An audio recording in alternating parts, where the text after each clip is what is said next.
আচ্ছা বন্ধুরা, তোমাদেরকে আমি গরমে রুম কিভাবে ঠান্ডা রাখবে অনেকেই জানো, যারা জানো না তাদের জন্য বলছি। গরমে রুমের জানালার পর্দা কখনোই সরাবা না, এবং জানালার পর্দা যত পারো ভারী দিবা।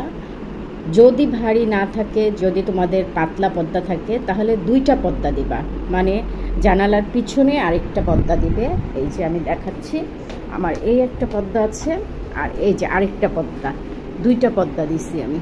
এরকম দুইটা পর্দা দিয়ে জানালায় রাখবে, তাহলে রুমের মধ্যে বাইরের গরম তাপটা ঢুকতে পারবে না, রুম ঠান্ডা থাকবে।